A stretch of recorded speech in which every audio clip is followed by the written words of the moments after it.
Foi o mesmo ano que o de Ferrol, pero en Vigo, Vigo primeiro é a cidade máis importante de Galicia, con perdón, ainda que me costa decirlo, son da Coruña, pero me jode decirlo, pero é así.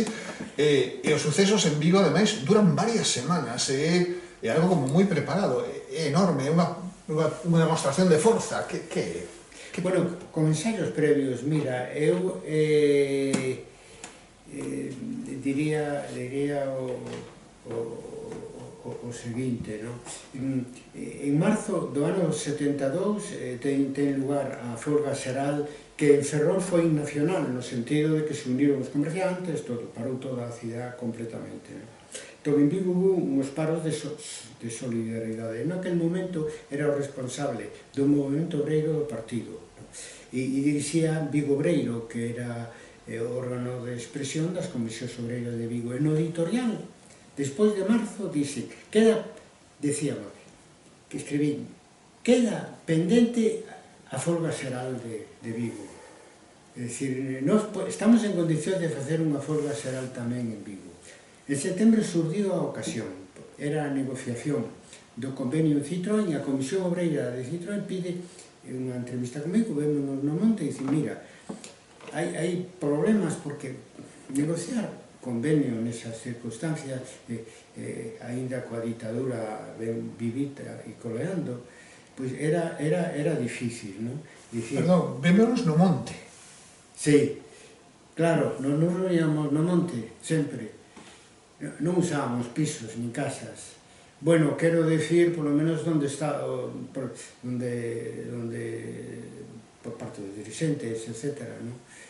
E entonces vimos no monte e me decían, vamos adiante co paro, porque era un paro nunha liña solamente, vamos para adiante co paro. Eran reivindicacións de tipo socioeconómico, non? E sí, pois adiante, sabendo que o que pensábamos que podía vir despois. Entón, se iniciou o paro, parou toda a empresa, hubo despedidos, solidaridade de outras empresas e folga xeral, como nos preveíamos. E a partir dese momento, primeiro sacamos cos primeiros paros unha tabilla, redactados ou tabillas, primeiro era a Comisión Obreira de Vigo, logo xa firmábamos como comité de folga xeral, reuníamos todos os días, cada día, cada mañán, os representantes das empresas reuníanse comigo, os que eran do partido, etc. Pero ao mesmo tempo eran os representantes de comisións obreiras en cada unha das empresas importantes, e empezamos a lanzar unhas octavillas que durante os 15 días que foi a folga sobaron un papel de medio de comunicación alternativo moi importante, porque ali explicábamos sobre todo que estábamos loitando en solidaridade con Citroën, pero ao mesmo tempo estábamos loitando por o dereito de folga, a liberdade sindical e a liberdade de expresión, a liberdade de manifestación. Porque que pasaba no franquismo? Calquera movilización de tipo económico-social, como todo estaba prohibido, se transformaba nunha reivindicación política. Entón, do primeiro momento, a xente sabía que estábamos loitando en solidaridade cos compañeros de Ferrol e contra a ditadura.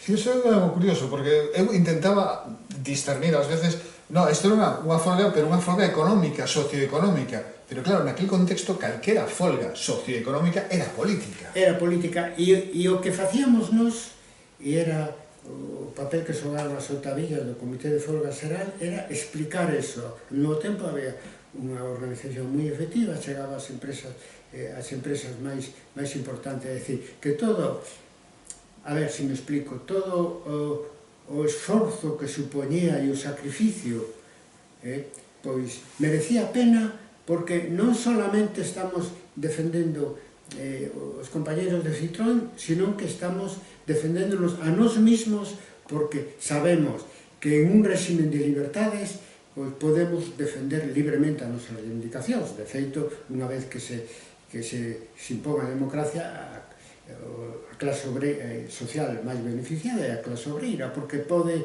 defender as súas reivindicacións legalmente, porque cando non se podían defender legalmente, pois todas as bazas eran para o patrón. claro, era moi difícil arrancar melloras salariais e de condicións de traballo nun régimen así tan favorable, digamos, aos empresarios. Bueno, sabes que a folga xeral durou 15 días e non fomos capaces de transformala en folga nacional. É dicir, digamos que a clase media de Vigo, asustada pola ocupación quasi militar da cidade, pola policía armada, os grupos de intervención da policía armada, Brigada Política Social de outros sitios, etc., pois nos uniron aos traballadores. Tamén é certo que en Ferrol houve mortes, non? E aquí, afortunadamente, non houve mortes, e prenderon a moita xente, pero non houve mortes. Se aguantou unha folga xeral durante 15 días, e non houve... O problema non era tanto, digamos, porque estábamos acostumados á presión da policía. O problema era a presión da patronal. Ese é outro aspecto que pasa moi desapercibido cando se analiza a folga xeral de Vigo de setembro do ano 1972. A patronal estaba doblegada ao réxime, facía o que mandaba a Brigada Política Social ou o goberno civil. Primeiro, dixo que despedía a 4.000 traballadores en Vigo. Logo quedaron en 400. Eso sí que foi o máis duro, e é o que fai máis heroica, digamos, a loita dos traballadores industriais de Vigo durante esos 15 días, con plena conciencia de que se estaba loitando non solamente polos seus propios intereses, ni polos propios compañeros, sino que se estaba loitando polos intereses de todo, é dicir, poder vivir nun régimen democrático. Creo que ao final fomos capaces, ademais, de saber cando acaba unha folga así e como se termina unha folga así. Eu recordo que nas discusións que tiñamos no partido había unha corriente no comité comarcal bastante forte dicindo que había que exprimir abalcalmente da leite, pero a opinión dos dirigentes sindicales e a miña personal e do comité de folga era que había que saber terminar as folgas. Todo dirigente sindical con un pouco de experiencia sabe que as folgas hai que saber terminarlas. E en Citroën, en Vulcano, que sempre foi un pouco con barreras as puntas de lanza do movimento obreiro en Vigo, surdiu un momento en que había algún sector que quería volver ao traballo, outro que non quería volver ao traballo porque hai despedido, non podemos deixar os compañeros fora, e unha decisión ali no momento. Eu creo que Baldino Varela xogou un papel moi importante, entramos todos e dende dentro seguimos loitando pola readmisión dos compañeiros. No comité de folga seguinte aprobamos esa medida para todo Vigo, pero xa estaba moi corrida, porque se facía unha asamblea de todas as empresas diariamente e funcionaba, xa nin nos deu tempo de sacar unha tabilla, porque eso se fixo moi rapidamente, e se logrou facer un repliegue ordenado, etc., e quedou, bueno, pois eso, un número importante de despedidos. Algúns tomaron traballo nas pequenas empresas, etc., outros foron a migración. Sufriron moito as familias, porque non se resolveu o problema dos despedidos da folga do 72 hasta a amnistía do ano 1977. É dicir, durante 5 anos as familias dos despedidos pasaron realmente mal, porque, claro, tiña unha situación estable, daquela non había o desemprego, o paro que conocíamos hoxe en día, e de pronto están pois eso, marcados, ademais, porque non podías entrar en ninguna outra empresa, etc. E ese é o precio principal que tuveron que pagar os traballadores por facer a folga en beneficio de todos, porque é o que falta en Vigo e o que falta en España, de que se reconozcan que aquí temos unha democracia gracias, sobre todo, ao movimento obrero.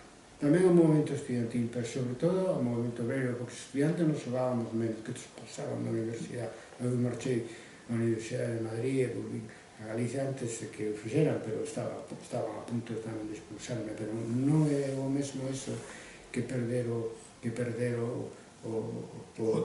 traballo. Eu recordo que o día seguinte de casar, con Mariluz, estábamos organizando a manifestación da amnistía en Vigo, que foi a primeira que eu negociei co gobernador civil, que era un home de Adolfo Suárez. Todo se fixo así de tapadillo, pero eles cumpriron, non apareceu a policía ali, podemos manifestarnos libremente. Hai unha fotografía desa manifestación ao redor da estatua que había naquele momento na esplanada frente ao Club Náutico de Vigo, e todos eran puños levantados.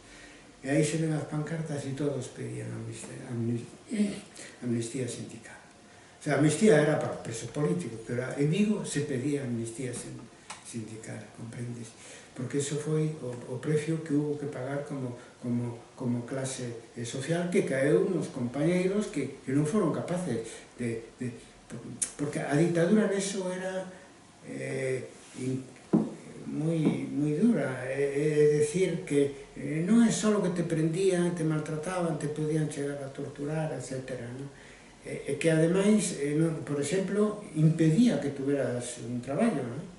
Si eras unha persona que estabas fichada, nin se te ocurre pensar que podías ter un traballo.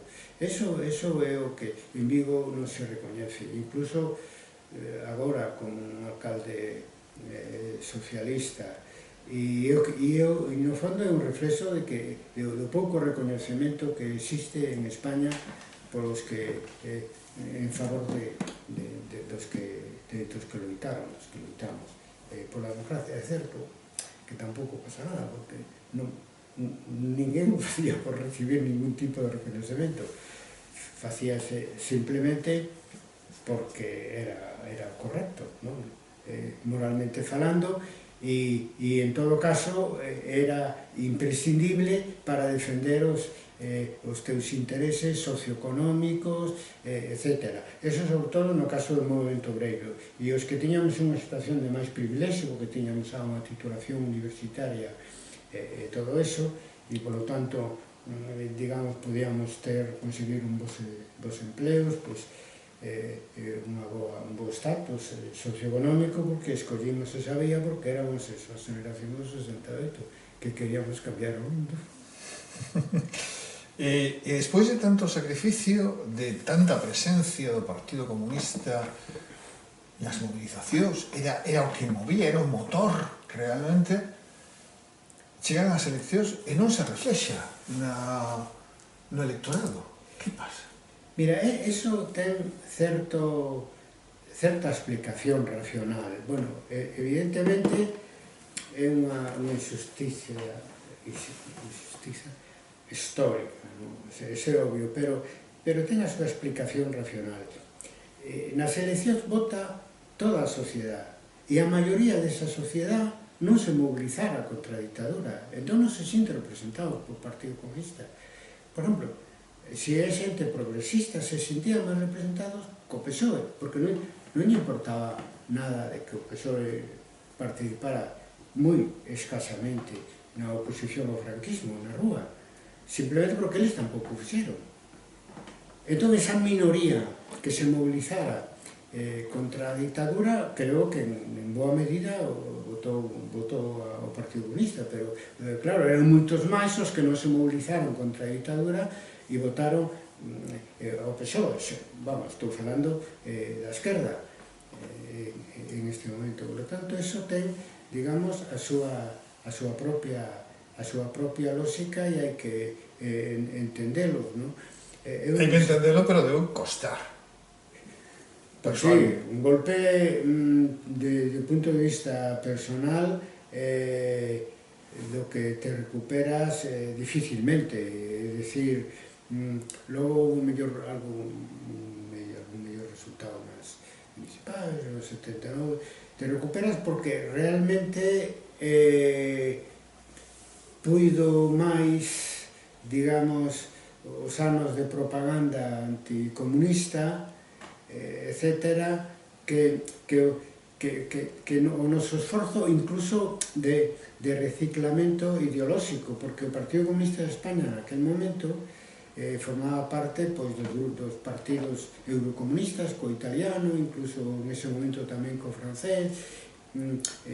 Concibíamos o socialismo como un socialismo en libertad, pero puido moito máis, digamos, tantos anos de propaganda anticomunista por parte do réximen. Nese sentido, eso foi o que facilitou, en fin, que o PSOE medrara dun xeito tan rápido. Hai outros intereses tamén, porque a socialdemocracia europea, Willy Brandt e outros factores, pero o fundamental é que o feito de que non houbera ruptura, se houbera ruptura, seguramente ese temor que tiñan de que o Partido Comunista se transformara nun partido con tanta forza como o Partido Comunista italiano ou francés, que tiñan as dereitas, pois se cumpliría. Pero non haber ruptura, pois eso favorece, claro, aos partidos, neste caso, na esquerda, máis moderados, e neste caso, o PSOE. Falaba do Partido Comunista Italiano, que xa iniciaba un camiño de eurocomunismo daquela. Estamos moi no límite de Lucebre. Sí, a política de reconciliación do PC viuse influída polo Partido Comunista Italiano, por Berlusconi, por Berlinguer, non me acordo. Berlinguer. Sí, non me acordo, que era Berlinguer, ¿no? Por esta política, digamos, eurocomunismo, esta liña italiana, se ve influído ou non? Eu creo que a política de reconciliación nacional do Partido Comunista de España é moi anterior. Eu penso que hai que situalo nos anos 50, despois de poñer fin ás guerrillas. Había que buscar unha liña alternativa para derrocar a dictadura.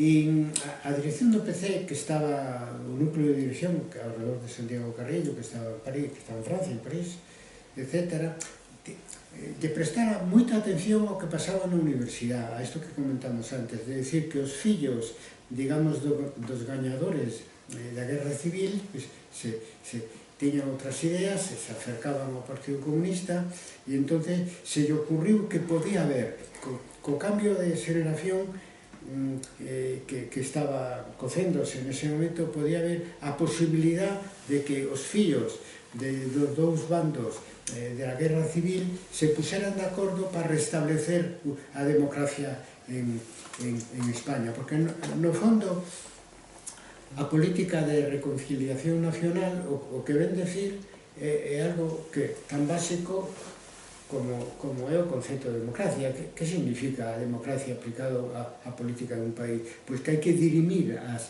diferencias en base ao voto, non en base á violencia, non? Por lo tanto, eso que era tan fácil foi anticipado xa nos anos 50 polo Partido Comunista de España coa política de reconciliación nacional e triunfou durante a transición dunha maneira clara. Achamos un pouco xa estamos rematando sí, máis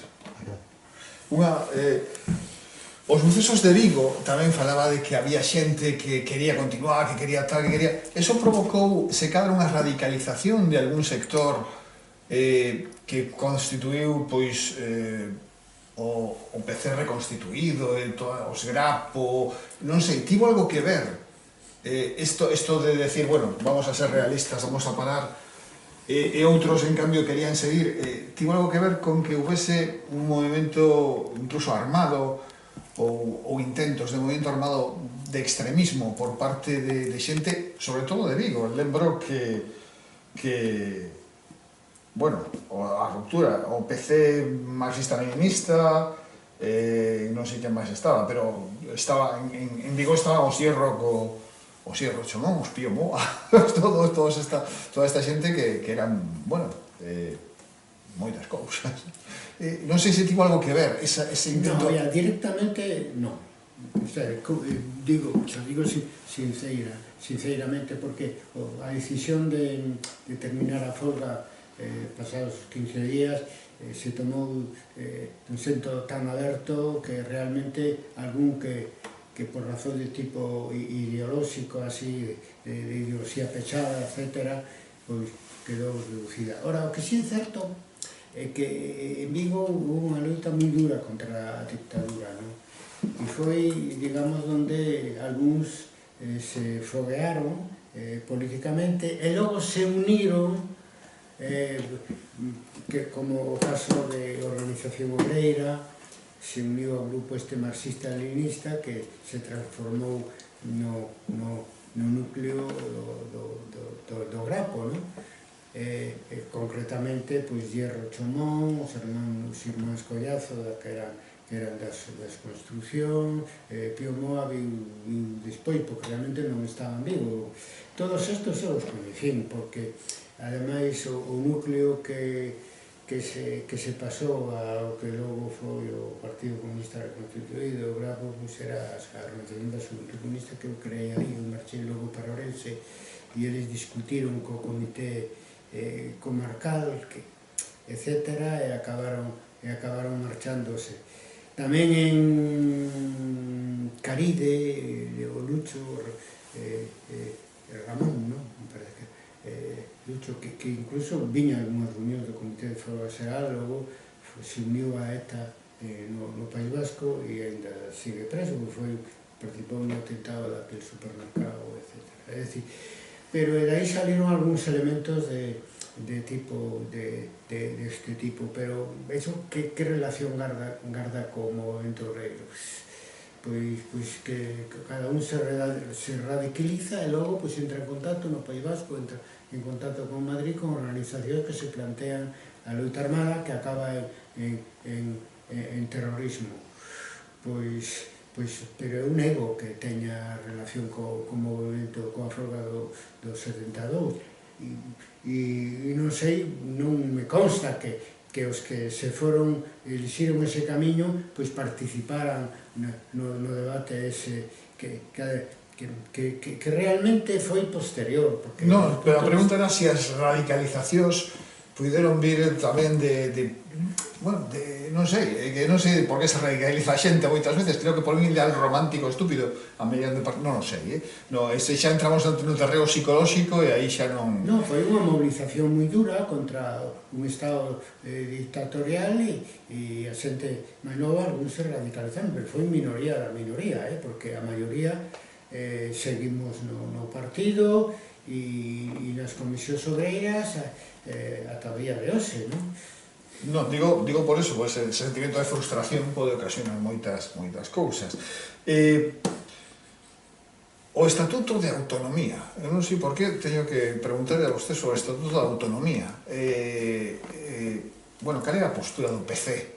Porque aínda así estivo no Estatuto dos 16, creo recordar. O PC representado. Pois nada, a autonomía, ese é un punto distintivo que tiñamos respecto do nacionalismo, polo menos do nacionalismo de esquerdas que logo constituiu o BNG, que para a nosa autonomía era unha reivindicación que estaba a primeiro plano. Logo no noso programa tamén falábamos del federalismo, da autodeterminación, pero nos parecía que, igual que no caso, digamos, en general, no caso de democracia e socialismo, nos parecía que había que dar prioridade á democracia e logo tratar de ir hacia un régimen máis social. No caso do que se chamaba daquela cuestión nacional, había que chegar primeiro a un sistema de autogoberno, de autonomía, e logo plantearse si se presta a ocasión, que nunca chegou a prestarse, ir máis alá. Eu, respecto a como se conquistou a autonomía de Galicia, aí me gustaría, falo máis como historiador. Eu creo que o factor fundamental que fixo posible a conquista do Estatuto de Autonomía en Galicia foron as manifestacións de miles e decenas de miles de personas o 4 de Nadal de 1977 e o 4 de Nadal de 1979, que nos permitiu, primeiro, acceder con País Vasco e Cataluña pola vía do artículo 151, pola vía rápida, a constitución de autonomía. E segundo, para eso fixo falta outro 4 de Nadal, nos permitiu que tivéramos o mesmo nivel de competencias que o País Vasco e y Cataluña. Y eso no hubiera sido posible en ninguna negociación si non fora pola enorme participación da xente que logramos nas manifestacións do ano 4 de Nadal do 77 e do 79, onde foi un factor principal o Partido Comunista. Eu estuve organizando o 4 de Nadal en Vigo e me preguntaba Soto despois da manifestación ali no Hotel Bahía, e dice, canto decimos? Porque aquí está toda a cidade e os arredores. E cantos habitantes ten Vigo? Entón dixemos 300.000 en total. Bueno, pois eso, máis ou menos. En fin, se cadra mellor había solamente 100.000, pero como todos sabemos foi unha manifestación histórica que non volveu a repetirse e que ensinou ao povo de Vigo a facer manifestación, porque agora cando se convocan incluso hasta hai pouco, as máis grandes sempre son en Vigo. Vigo ten unha gran experiencia de grandes manifestacións a partir do 4 de Nadal. Entón aí está a clave da conquista da autonomía. Todavía hai xente, incluso na esquerda, que pensa que caeu do ceo a democracia e a autonomía. E hubo que conquistalas. E no caso da autonomía é o máis gráfico de todos, porque nos estaríamos, en fin, con un estatus regional, non se houbera reconocido o carácter de nacionalidade, como se recoñece no artículo da Constitución, onde se fala da unidade española, pero tamén se fala das 3 nacionalidades históricas, se non houbera sido capaces de organizar unha manifestación e non houbéramos tido o eco que tivemos, claro, en democracia. É a primeira vez que eu vin a clase media, incluso burguesa en Vigo, participar. Digo burguesa porque estaban comigo na primeira fila, ali representantes, estaba Picher, que era o alcalde aínda do réxime naquele momento, estaba don Valentín Paz Andrade, estaba don Víctor Moro, etc., que eu metera na Xunta Democrática de Vigo, e, bueno, Paz Andrade foi o presidente da Xunta Democrática de Galicia e participou por Galicia nas negociacións en Madrid para a transición. Se non houbera sido por esa movilización, non o houbéramos conseguido unha autonomía ao mesmo nivel que País Vasco e Cataluña. E iso hai que reconocelo, porque a xente nos apoiou porque cando falábamos do PSOE tamén, eu o PSOE de Vigo cheguei a coñecer preparando o 4 de Nadal de 1977, que apareceu Tizón, Indalecio Tizón, Manolo Soto, etc. Xa se constituiu prácticamente en democracia, prácticamente, un pouquiño antes da democracia, pero prácticamente en democracia. Entonces, claro, nos, e digo por a miña experiencia personal, organizaban manifestacións desde a clandestinidade. A amnistía a fixen negociando co gobernador civil, pero ainda xe había medo, xa dixen antes, só había obreiros na manifestación. E logo, despois das primeiras eleccións, hai que organizar unha manifestación pola autonomía, aquilo foi unha maravilla. Tiñamos a radio, a prensa detrás nosa, o Concello, a colaboración total do que era a Policía Municipal, digamos, a inhibición total do que aínda era, estaba ali, a Brigada Político Social e o demais, e eso. E todo subindo ata onde está ahora a Vialia, ali esta estación de ferrocarriles, baixando por aí, por Zaiz, hasta a esplanada do Club Náutico, que era onde solíamos. Me pareció unha maravilla, e a xente, en ese contexto de libertad, respondeu e conquistamos a autonomía. Non foi nada regalado. A negociación foi importante, claro que foi, pero se ao final, digamos, Suárez cedeu nesa idea previa que tiña que provocou a caída de Rosón, como etcétera, de darnos un nivel inferior a Galicia respecto ao País Vasco en Cataluña, é porque polo 4 de Nadal, porque en Galicia había un movimento autonomista de masas moi forte. Se non, non houbera cedido. Perdón, temos que parar a media hora outra vez, ao último cacho non entrou.